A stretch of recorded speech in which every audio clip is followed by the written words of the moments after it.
And we're live. Why are you guys in so many eating contests with UFC veteran Joe Lozon? He eats a lot. You know, Because the guy thinks he's he known can for hang. eating a lot. When he goes to a restaurant, he orders 2 entrees. And you and Woody always just happen to be there? We've gone on some trips with him before. We've vacationed with him a few times, yeah. How do you guys know him originally? I don't know, kind of from the internet, from the show. Woody was a fan of him, maybe talked about him on the show. We had him on the show as a guest. Then we invited him to come play paintball with us at a big YouTuber event we were doing in Joliet. He agreed, and then he went again. And We met him in Boston first. We were going to PAX East. It was the That's first time we met right. him. Yeah. That's right. We were all in Boston for PAX, and he invited Woody to come roll with him, jiu-jitsu, and Woody and I took a train, Train, and then a planes, and rented automobiles. car. It would We seem. went fucking planes, trains, and automobiles. I think did I bring a girl with me? Did I have Jess with me? I think you might have had just Kitty. Oh, Kitty, that's who it was. Yeah. And so Kitty came along, and Woody. Oh, why didn't I bring Jess? That's weird. I don't think. And anyway, we went out there, and I don't know. Woody rolled with him, and I think I filmed it and did I the came in FPS second. Russia thing. Pretty good. He came in second. Yeah. Yeah. Nice, man. I was a fan of Joe from The Ultimate Fighter and from the UFC, and I guess he Yeah. watched my videos, and he said something on Reddit, and we just kind of met, and it turned out, he liked my videos, I liked his work, and we met. I always liked Joe Lozon too. From that season, though, I think that was the best season of The Ultimate Fighter. Season 5. A guy we had on our podcast was Marlon Sims, who was the dude who got kicked out for the in-house fight where he slammed another guy's head into the concrete while that other guy was trying to armbar him. That's, wow. Yeah, season 5 and season 1 were the best ones, I think. Season 1, they get blacked out drunk the first night, and then most consecutive nights after that. That's Most subsequent crazy. It got more competitive later on. Like season 1, no one knew it was up, and Yeah. I guess those guys knew what an opportunity it was. But you go on a couple of years, and suddenly everyone is like, "I'm here to win this competition. I'm here to Yeah. make a life for myself. I have a kid at home, a wife, a girlfriend, and I've got responsibilities. I need to succeed in this thing." Yeah. And oftentimes, young fighters don't have anything. They don't have a backup plan, so it adds to the oh my god, this needs to work. Sure. But season And 1, like you said, MMA was kind of I Yeah. wouldn't say it was a new thing, but it was a thing. It was an evolving thing. People were still figuring it out. There wasn't much money in it, so I feel like it was like the NFL in the 60s and 70s, where the quarterback would smoke a cigarette, chug a beer, and then jog out onto the field to start the offense. That's how MMA was in 2005, and it was awesome. And now, it's the same thing. A Brazilian guy, I need to make a UFC champion and feed my family. I give thanks to God. And that guy is eating fucking keto in the corner, reading books, then going to bed at 5. reading books. What a bitch. Yeah, that's how The Ultimate Fighter is shaped up now. Every season has been unwatchable past the Junie Browning season, which I think was season 8. That was the last drunk I psycho. haven't heard that name in a while. Yeah. Judy Brownie was a villain on the show. He was an absolute asshole, pretty tough guy. I hated him so much, and I was training at the time. I would daydream about what would happen if I were to fight him. Wouldn't go my way.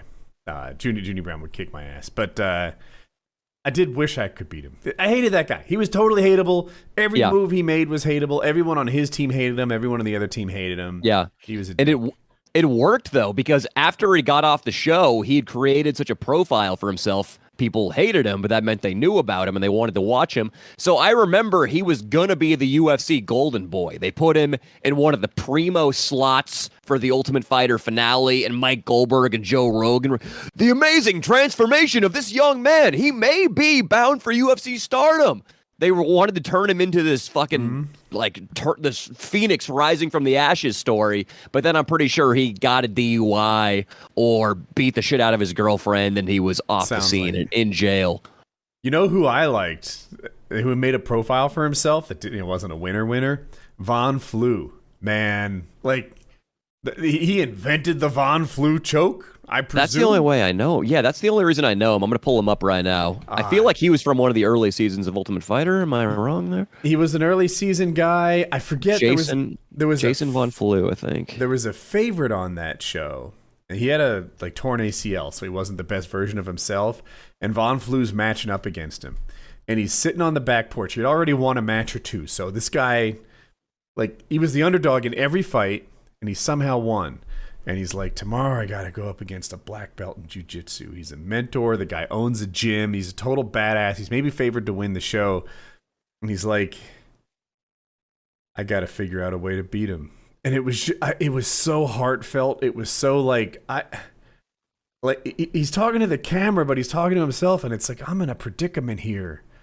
I'm going to fight a guy tomorrow that's better than me. And I got to figure out how to win anyway. And then he did. And it was, I caught the Von Flu, bitch. I was a fan. I was in. Yeah. I'm like, I got a fucking sick case of the Von Flu. When's he fight next? I'm in. Yeah. The guy was awesome. And he had a pretty long UFC career. That sounds like incredible television. Him just in a semi-meditative state talking about his predicament and what he needs to do. It would have been the best if he finished the guy with the Von Flu choke, and that's what made the Von Flu choke. He might have. I could look it up. I wonder how he beat this guy. Jason. It was the second season. I don't really remember much about the second season. Was that Randy Couture and Chuck Liddell coaching that season? Or was it the first? No, they coached the first. Season. Yeah, you're right. They coached the first. I don't remember who coached the second, but I remember all of those. The first cluster of seasons was pretty good. Season 3 was pretty sweet too, with Shamrock and Tito Ortiz. I could talk about this all night. Oh, by the way, he won by decision, the fight I'm talking about. I always felt like the Tito Shamrock thing was like a marketing stunt. It bugged me a little bit. Tito was relevant, Shamrock totally wasn't. They fought each other 3 times or 4 times. They just stretched that thing out for fucking ever. 3? Yeah. And Tito won all 3 times. So it's not like there was this big trilogy fight where they had to decide it. Tito just always won. And they acted like you hated each other. And then after the fight, they're like, hey, man, you know what? We both made a lot of money. It's all wins. Yeah. And it's like, that's what this was all about. And you got Tito, pretty relevant, good but not champion, against Shamrock, who's this over the hill. Does he even belong in the UFC? And they kept matching him up for the money. UFC doesn't do that much, and I appreciate that about them. I, on the contrary, wish they would do a lot more of that, because even though it was pretty clearly fake, the conflicts they had when Ken Shamrock was leaning over the cage and Tito Ortiz was giving him the double birds and they were screaming at each other. And then when Ken Shamrock told Tito he was going to beat him into a living death and Tito started laughing and then Ken kicked the fucking chair in his face.